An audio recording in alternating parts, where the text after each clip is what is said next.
Management company Motilal Oswal mutual fund ने अपना नया फंड लॉन्च किया है। इस फंड का नाम है Motilal Oswal financial services fund. क्या कुछ इसके की फीचर्स है आपको अभिषेक जी बताएंगे, उसके बाद हम विरल सर से समझेंगे कि क्या इस एनएफओ में आपकी निवेश की रणनीति होनी चाहिए या नहीं। मोतीलाल ओसवाल म्यूचुअल फंड करीब 16 साल पुराना ये फंड है। रैंक अगर देखा जाए तो इसकी 19th है, यानी कि 19th रैंक पे ये एएमसी है। 1.25 लाख करोड़ रुपए का ये अभी करीब एएमसी संभाल रहा है। जो नई स्कीम ये लेकर आया Motilal Oswal financial services fund, यानी कि फाइनेंशियल सर्विसेज सेक्टर की जो कंपनियां होंगी उनमें यहाँ पर निवेश किया जाएगा। जो बेहतर कंपनियां होंगी परफॉर्मेंस के लिहाज से, ग्रोथ के लिहाज से, रिटर्न के लिहाज से, उनमें यहाँ पर निवेश किया जाएगा। बेंचमार्क इसका निफ्टी फाइनेंशियल सर्विसेज TRI है। सब्सक्रिप्शन 27 जनवरी यानी कि आज से ये खुल गया है। 10 फरवरी तक आप इसमें सब्सक्राइब कर सकते हैं। अलॉटमेंट इसका 16 फरवरी को मिल जाएगा। मिनिमम निवेश इसमें आप 500 रुपए की SIP और 500 रुपए का ही लमसम भी कर सकते हैं। एग्जिट लोड 1% लगेगा अगर आप 90 दिनों से पहले इसे रिडीम या स्विच करते हैं। सर, सबसे पहले तो हमारे दर्शकों को सर ये समझा दीजिए कि ये फाइनेंशियल सर्विसेज फंड कैसे काम करते हैं, फंक्शनैलिटी क्या होती है इनकी। सर, आपका शायद ऑडियो नहीं आ पा रहा है हम लोग के पास। Hello hello hello. ओके, सही है सर। आवाज आ रही है? आ रही है आवाज? Okay sir, continue. Yes sir. हाँ, तो अभिषेक, जो ये फाइनेंशियल सर्विसेज के जो सेक्टोरियल ओरिएंटेड फंड कहते हैं इसको, राइट, कैटेगरी सेक्टोरियल ओरिएंटेड रहता है। अभी ये कैटेगरी भी है ना बहुत ही इवॉल्व हुई है म्यूचुअल फंड के पॉइंट ऑफ व्यू से अगर सोचे तो।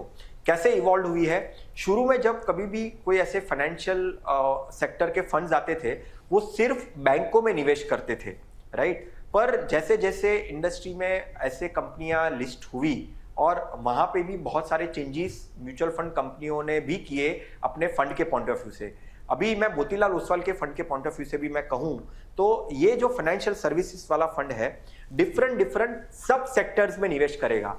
ब्रॉड में देखे तो फाइनेंशियल सेक्टर है, अगर सब सेक्टर की बात करें तो वो बैंक्स में निवेश करेगा। अभी बैंक्स में भी प्राइवेट बैंक्स में निवेश करेगा, पब्लिक सेक्टर बैंक में निवेश करेगा, माइक्रो फाइनेंस कंपनीज में निवेश करेगा।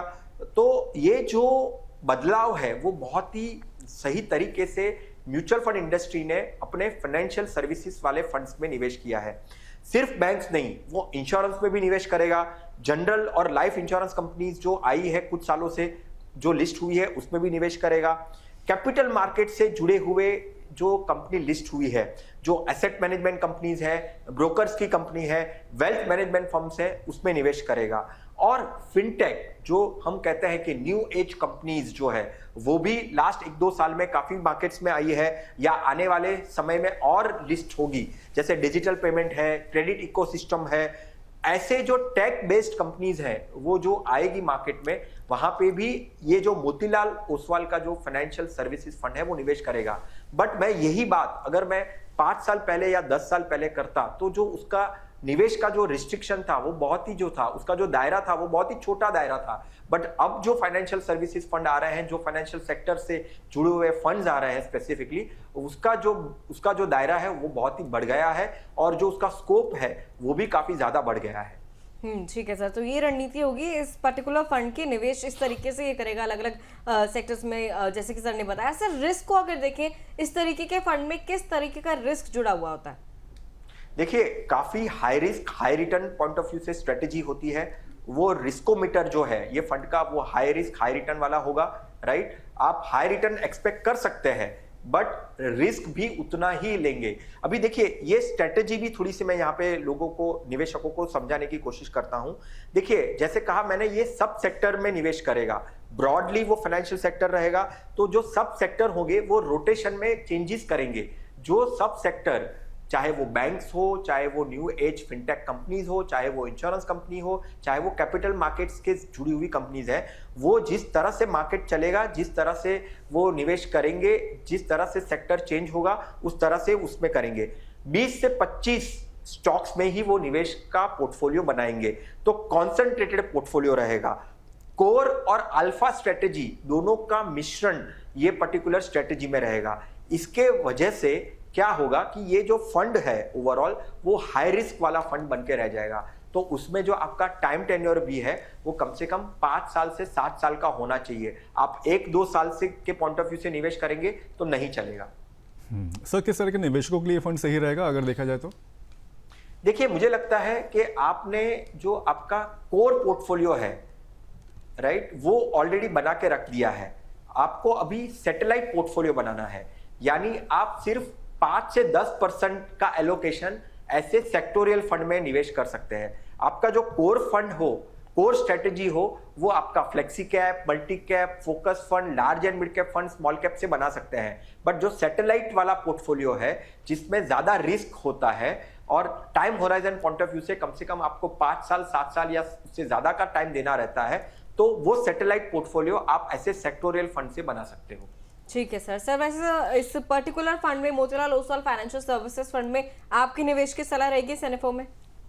देखिए, जो लोगों ने अब तक सेक्टोरियल फंड में निवेश नहीं किया है और सेक्टोरियल फंड में निवेश करना चाहते हैं, तो बैंकिंग और फाइनेंशियल वाले जो सेक्टर वाले फंड है वो पहली पसंद बनकर चल सकते हैं। यानी उनकी पहली पसंद ये हो सकती है कि वो बैंकिंग और फाइनेंशियल सर्विसेज वाले फंड में निवेश करें।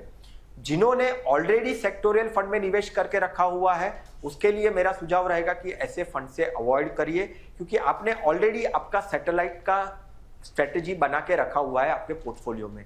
हालांकि मैं हमेशा एज एन इंडिविजुअल, मेरी हमेशा पर्सनल चॉइस यही रहती है कि सेक्टर में जब आप निवेश करते हैं तो आप बैंकिंग या तो फाइनेंशियल सेक्टर से शुरू कर सकते हैं, चाहे तो आप फार्मा फंड से भी आपकी स्ट्रेटेजी बना सकते हैं।